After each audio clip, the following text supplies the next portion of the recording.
Good afternoon, everyone. Um, Before we start, I want to do a quick announcement. Attendees wishing to receive the interpreting service accommodations, you will need to pin the interpreter. So with that, good afternoon, everyone. My name is Cesar Gonzalez. I'm the director of the Veterans Resource Center, and welcome to the 2020 Veterans Day virtual ceremony. We appreciate your support today in recognizing the sacrifices our military veterans have made on behalf of our nation. We have a wonderful program for you all today. But first, let me introduce our MC for today's program, Tylenia Jones. Tylenia Jones was born in Baltimore, Maryland. After graduating high school, she joined the military and served 7.5 years in the United States Navy and a year and a half in the Air Force Reserves. In 2017, she graduated with honors from Cal State LA with a bachelor's degree in television, film, and media studies. In 2020, she became the first in her family to graduate with a master's degrees in film productions, and thus becoming a double Cal State LA alumna. Tylenia Jones is currently serving as the Veterans Benefit Coordinator for the Veterans Resource Center. Hello, everyone. Thank you for being here today and welcome to the Cal State LA Annual Veterans Day Ceremony. We'll start the ceremony with remarks from Cal State LA President William Covino. Following the President's remarks, there will be 3 keynote speakers. Army Reserve Nurse Corps veteran and Executive Director of the Chin Family Institute for Nursing, Dr. Lori Judson, Marine Corps veteran and current criminalistic student, Anthony Martinez, and Air Force veteran and current nursing student, Lauren Anderson. Our speakers will be followed by a tribute video to our current and former veteran students. We will end with closing remarks from our Director of the Veterans Resource Center, Cesar Gonzalez. Now, I would like to introduce President Covino. Good afternoon, President Covino, and thank you for being with us today. Since becoming president, thank you. Since becoming president of Cal State LA in September 2013, President William A. Covino has emphasized the importance of a curriculum that prepares students to transform the future and improve the quality of life in Los Angeles and beyond. He has cultivated new alliances and partnerships that are enriching opportunities for students and the community. President Covino leads the university during an unprecedented era of change and national acclaim. A prestigious study published in the New York Times ranked Cal State LA #1 in the US for upward mobility of its students. He established the Center for Engagement, Service, and the Public Good to lead programs and initiatives that cultivate strategic partnerships and instill a culture of community service across the university. His Wellbeing U initiative has become a national recognized model for improving the physical and inner well-being of students by providing vital behavioral health services, resources, and basic needs. President Covino joined Cal State LA following a 4-year term as provost and vice president for academic affairs at Fresno State.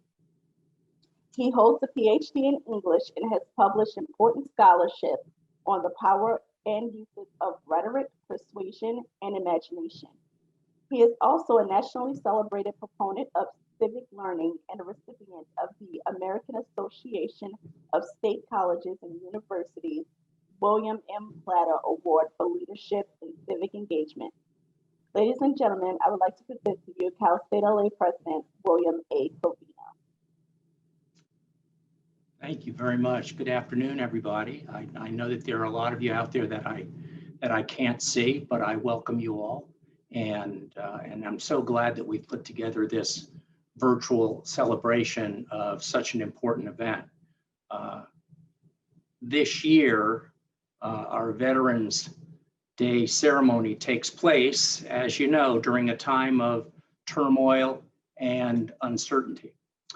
2 days now after a contentious national election and 8 months into a pandemic that has turned our world upside down, we take the time, as well we should, to honor our veterans. The fact that we're honoring our veterans in spite of everything taking place today, the fact that we're holding this ceremony virtually speaks to the deep and abiding importance of our veterans to our nation, to Cal State LA, to the community.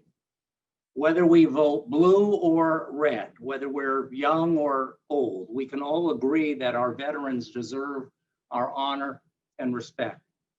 They've stood on the front lines, ready to pay the ultimate price for the freedoms that we all hold dear.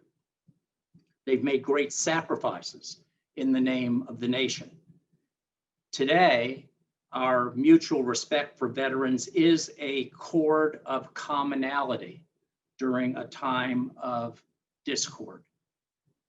Through ceremonies and observances such as this, which will take place across the nation, we express our shared love, our shared appreciation for our veterans.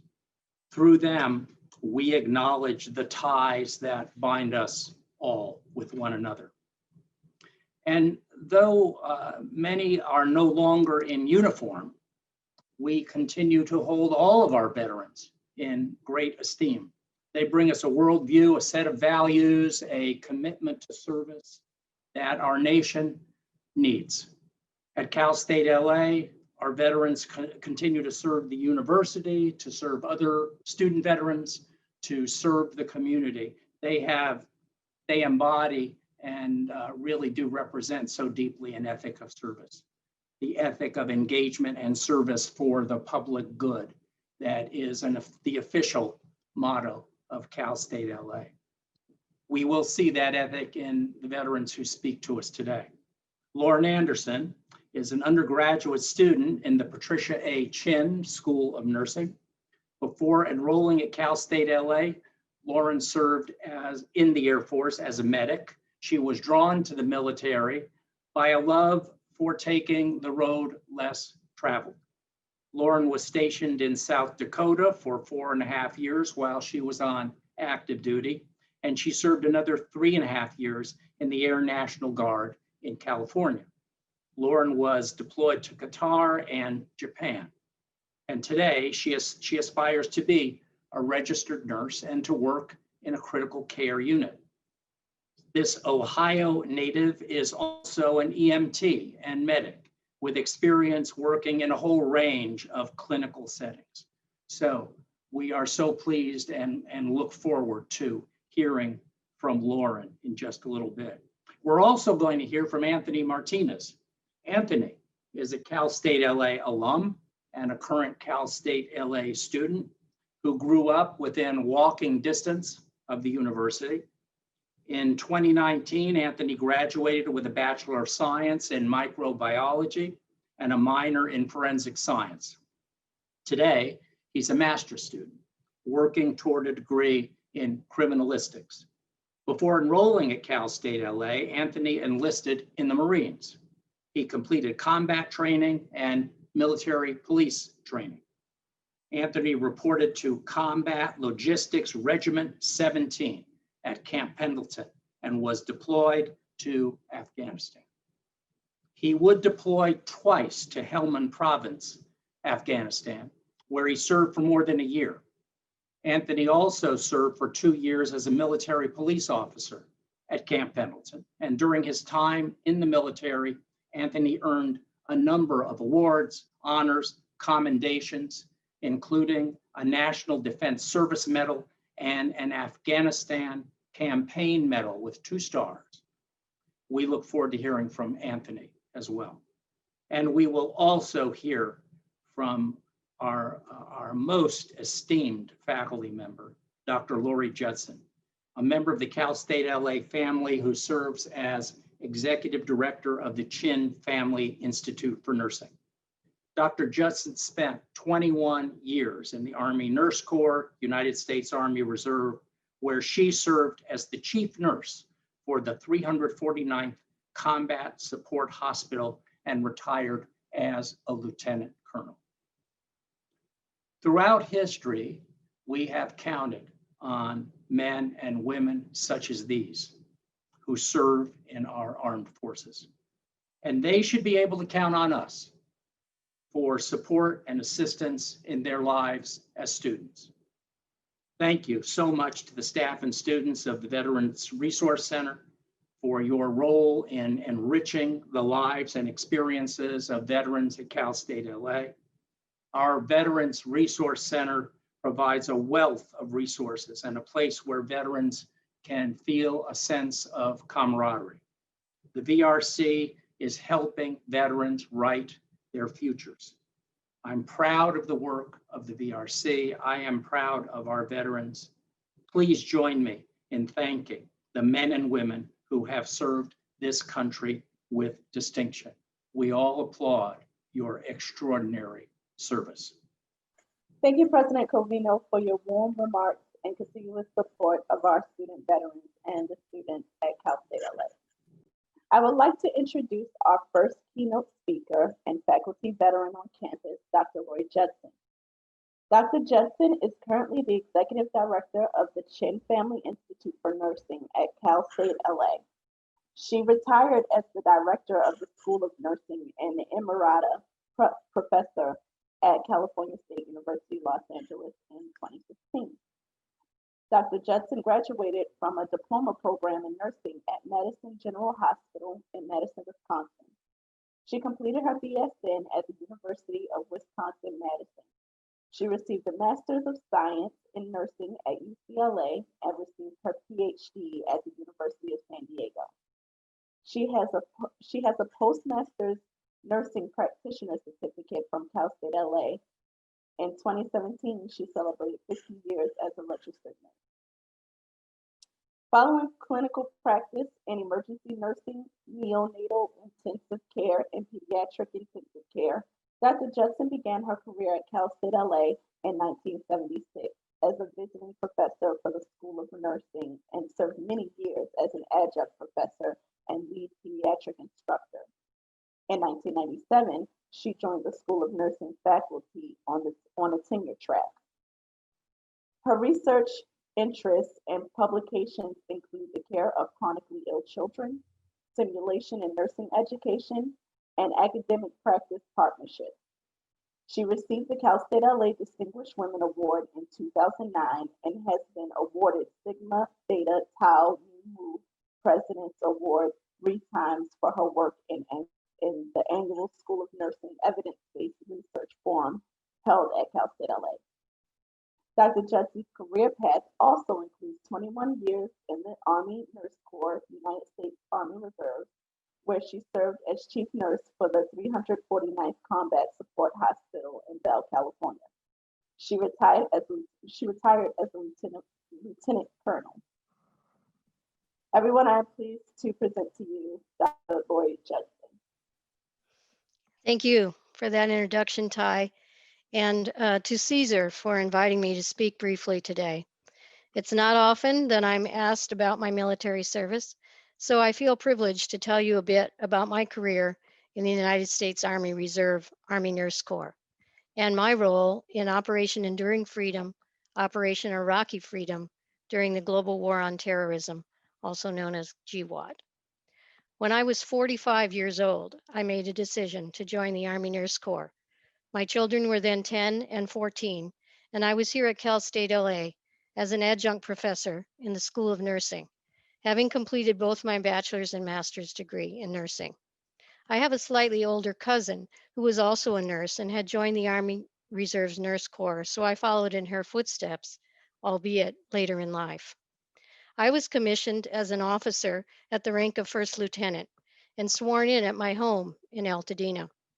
Part of that process included signing a waiver that I understood I most likely would not be able to retire after 20 years of service, as the mandatory retirement date at that time occurred at age 60. Basic training took place at Fort Sam Houston in San Antonio, Texas, where we woke up at 4:30 a.m. to do physical fitness training, learn the rudiments of marching, saluting, and many of the Army acronyms and language, as well as fundamentals of battle, including throwing hand grenades, handling and firing a weapon, land navigational skills, and radio transmission, to name a few.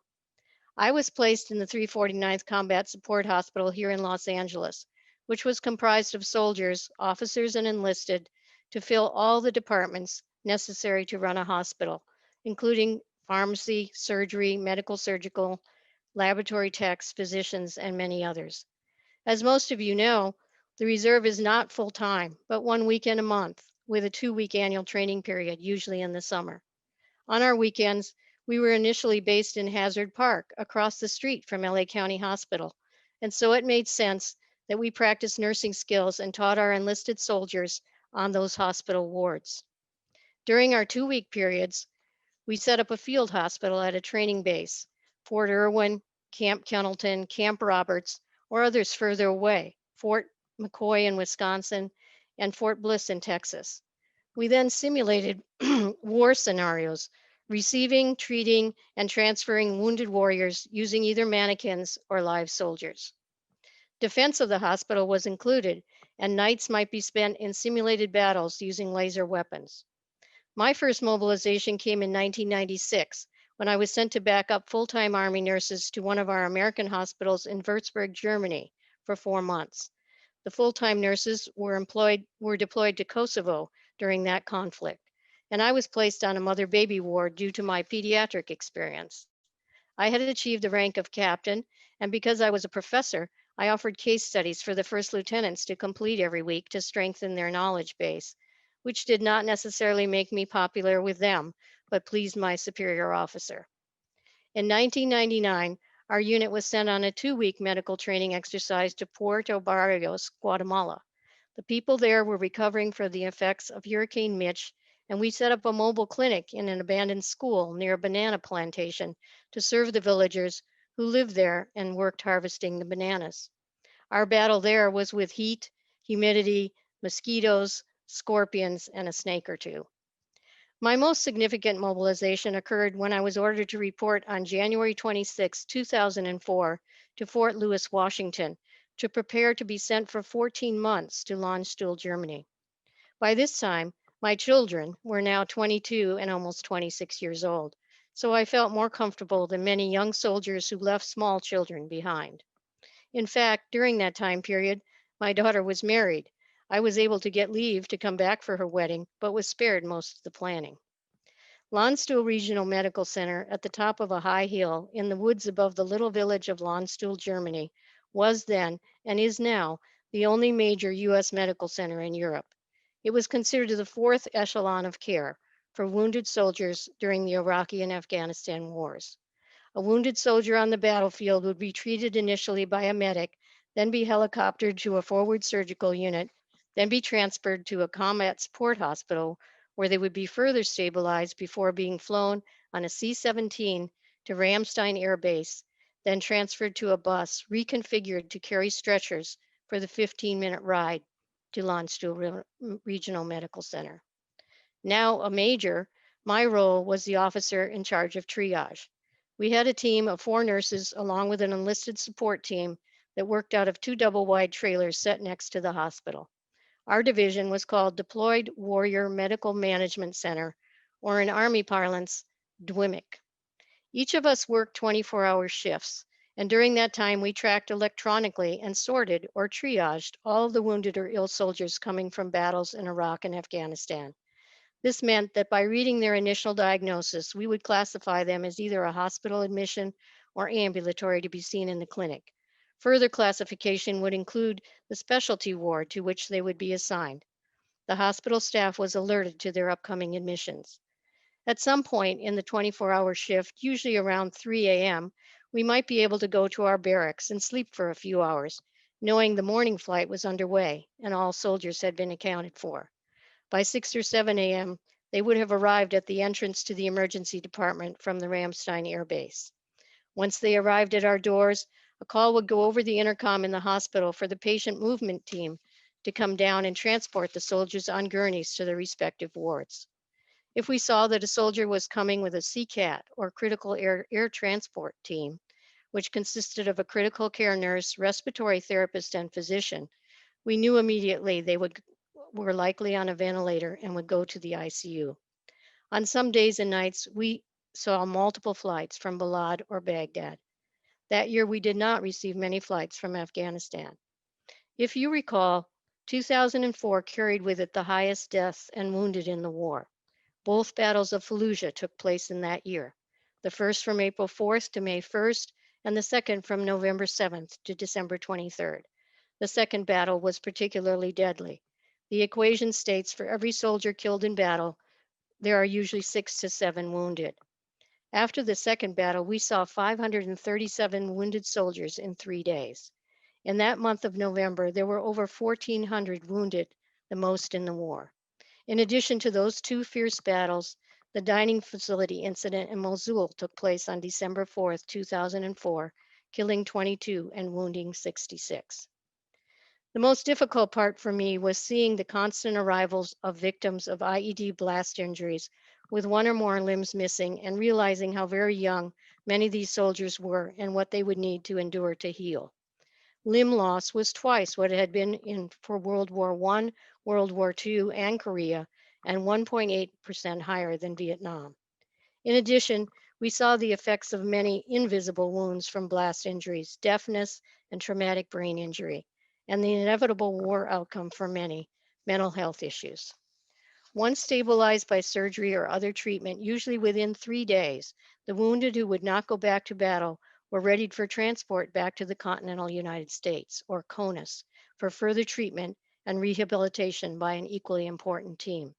Initially, all went to Andrews Air Force Base to be transported to Walter Reed, but later in the conflict were directly flown to military hospitals closer to their home base, such as Brooke Army Medical Center, Eisenhower, and Madigan.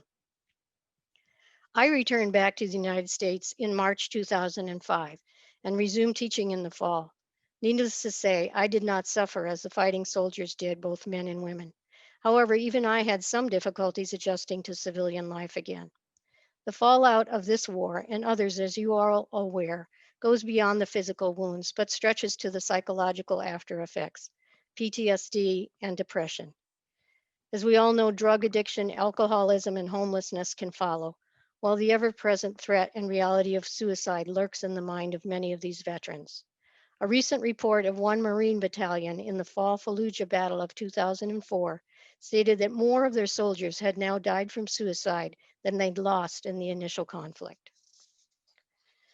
The Chin Family Institute for Nursing addressed some of these concerns in a recent symposium on homelessness in Los Angeles County, for which we were honored to have Steve Lopez from the LA Times and John Sabo, director of LA Public Libraries, provide us with their efforts to address this issue. Panels of experts from the city and county offices, the VA, public health, mental health, law enforcement, and many others joined us in this conference. You might ask, was my Army Nurse Corps experience worthwhile? Would I do it again? The answer to both questions is a resounding yes. Once I returned from Germany, I pursued further schooling in the Army and completed Command and General Staff School, a 10-month graduate level program, including instruction on leadership philosophy, military history, and the military planning and decision-making process. This and my performance culminated in my promotion to Lieutenant Colonel, an appointment as the chief nurse of the 349th Combat Support Hospital. Although I joined the Army later in life, I learned innumerable lessons, made lifelong friends, and honed my leadership skills, culminating in retiring as the director of School of Nursing here at Cal State LA, and now leading the Chin Family Institute for Nursing. And yes, I did serve 20 years.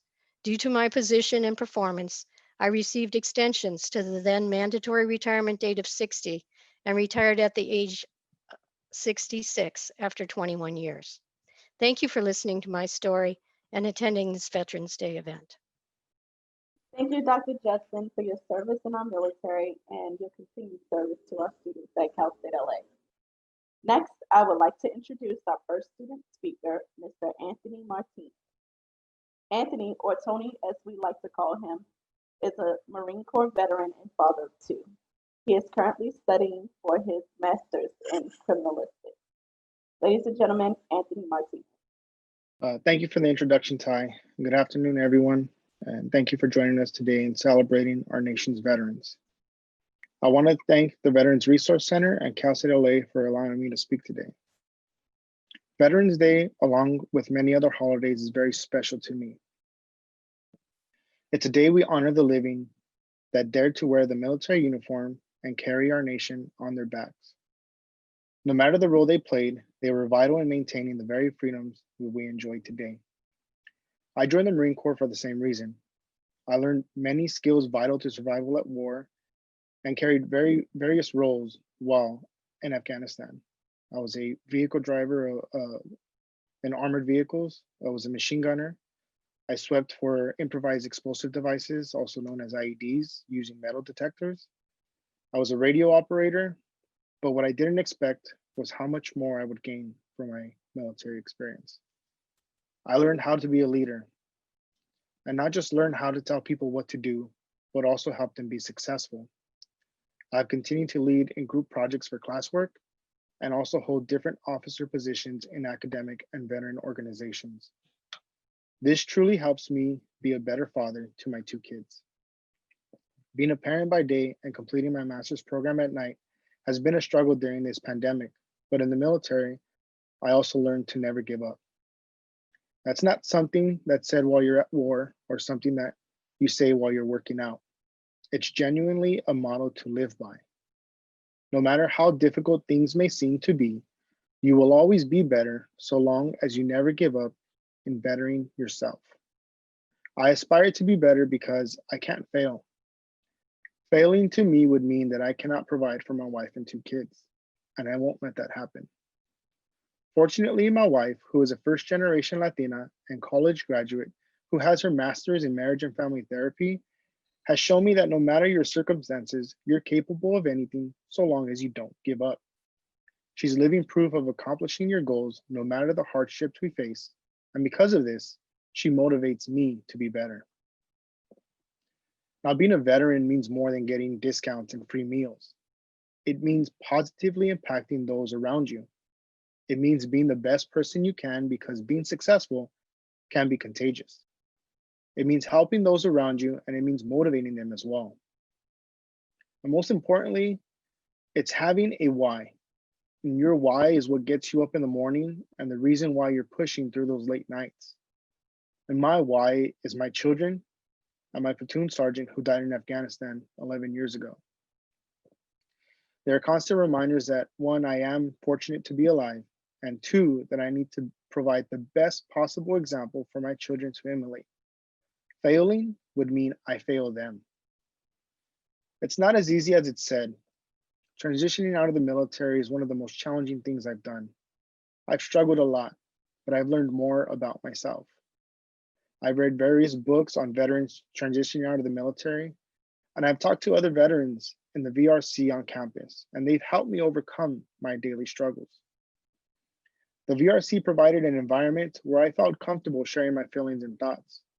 And having the VRC and my family were the support systems that I need to successfully transition out of the military. As a veteran, I can say that most of the time our families will not understand the way we feel or understand the thoughts that we have. They find it weird sometimes and may distance themselves from us. But finding a positive community that motivates you and pushes you to advance in all areas of your life is truly the key to success. They will hold you accountable even when you feel like taking a break or quitting altogether. The Marine Corps has taught me to adapt and overcome, and that's what every veteran needs to do when transitioning out of the military. Find your new mission and purpose and thrive like you know how to do. If you're struggling to find where to start, like I did, reach out to someone and get the ball rolling. I'll leave you with the motto that has helped me through the years, and it's always forward. Continue to push forward and strive to be the very best version of yourself. Semper Fidelis, and God bless.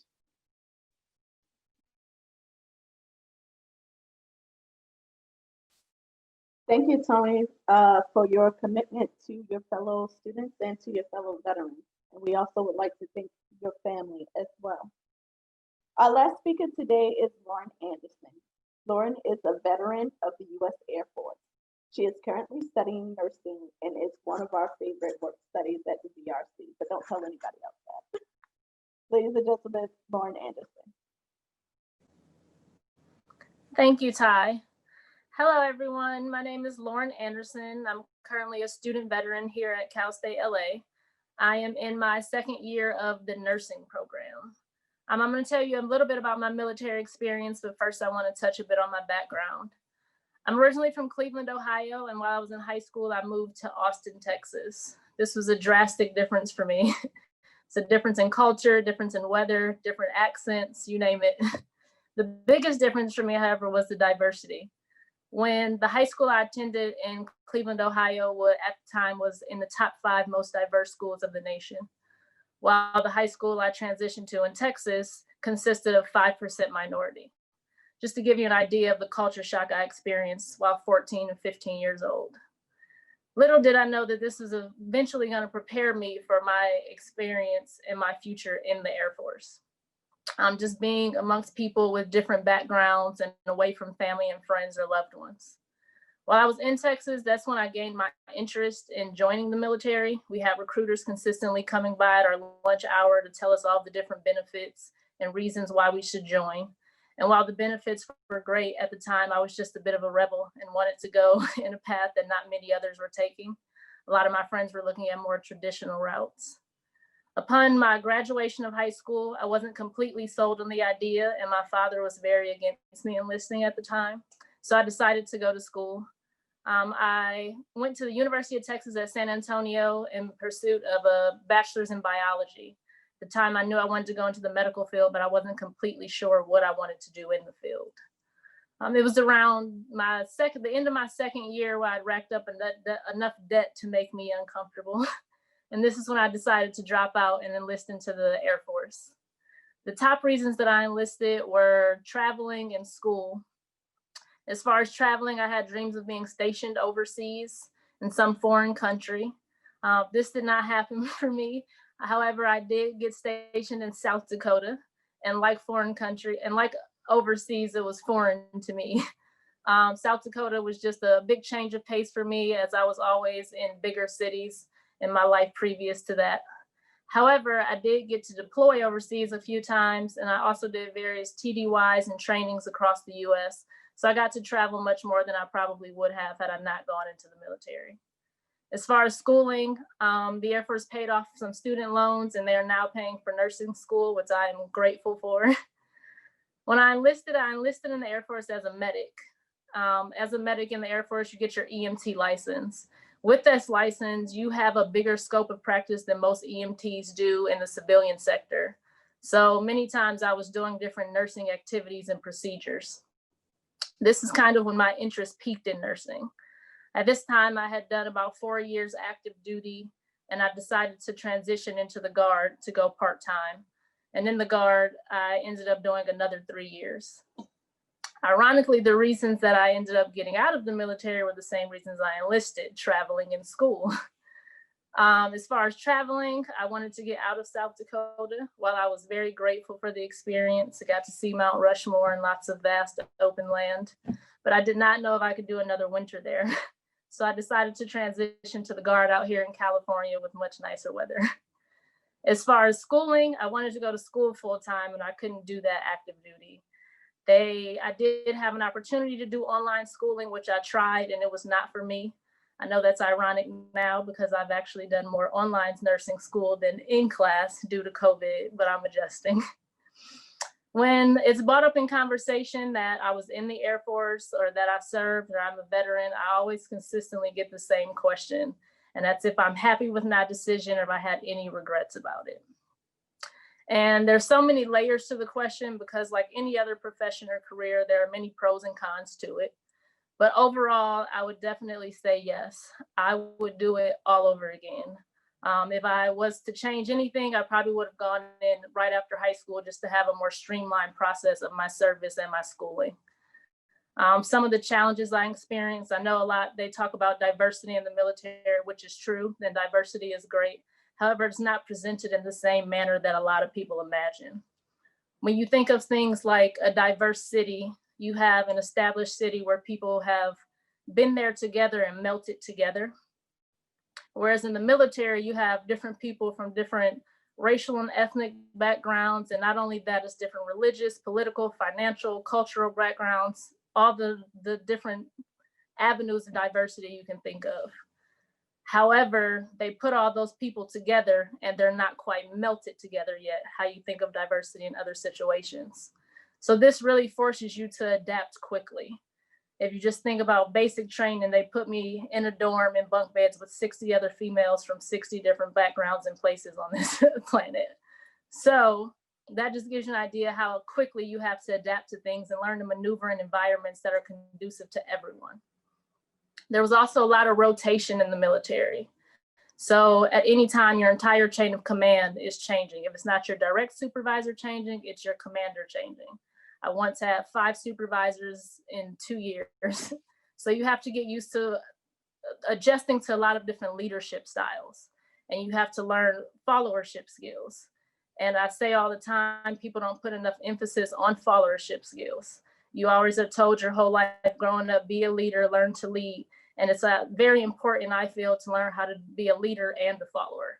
Because in so many avenues in life, not just the military, there's so many moving parts in different environments, and everyone needs to know when is the best time for me to lead and when is the best time for me to follow. There's also a great deal of responsibility that's put on you in the military. And many times this is from a very young age, which can cause lots of stress. As I just told you all, I was an EMT functioning as a nurse, doing nursing activities, and I was barely 20 years old. Not to mention people that are air traffic controllers or maintainers that also have lives in their hands or billion-dollar aircrafts in their hands. So all of that can be stressful, especially from a young age when you're not used to it or don't have the same training as you would in the civilian sector. With all of those things, while they were challenging, I would still look at them as positive aspects, because over time, those things have built a foundation for me that helps me in my everyday life. The structure that the military provided, the adversity, my critical thinking skills and level of adaptability have benefited me greatly. I use these things in all environments in my life, from my work life, my home life, relationships with friends, family, everything I can think of. So again, as I said, I'm very happy with my decision. I am actually considering going back into the Air National Guard after I complete my bachelor's and obtain my RN license. We'll see.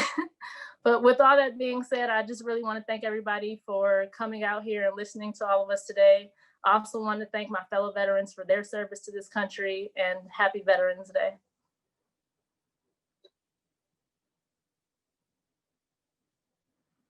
Thank you, Lauren, especially for your insightful words and the support that you give to your fellow students as a peer mentor and work study at the VRC.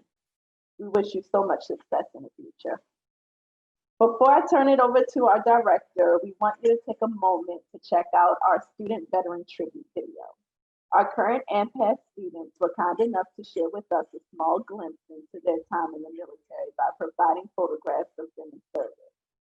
Please turn your attention to our veteran tribute video. Thank you.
Veterans Resource Center would like to thank all of those students who participated in the tribute video, and we want to give a special thank you to current student and VRC work study Brett Hernandez for taking his time to put that video together for us. I would like to bring back our director, Cesar Gonzalez, for our closing remarks. Thank you, Ty. I want to again thank all of you for your continuous support of our military connected students on campus. We hope you enjoyed today's program. We would like to thank all of our speakers, President Covino, Dr. Lori Judson, Anthony Martinez, Lauren Anderson, and Tywilina Jones, as well as all the wonderful people behind the scenes that made this program possible. Have a wonderful rest of your day. Please take care and stay safe. And we'll see you all next Veterans Day. Thank you so much.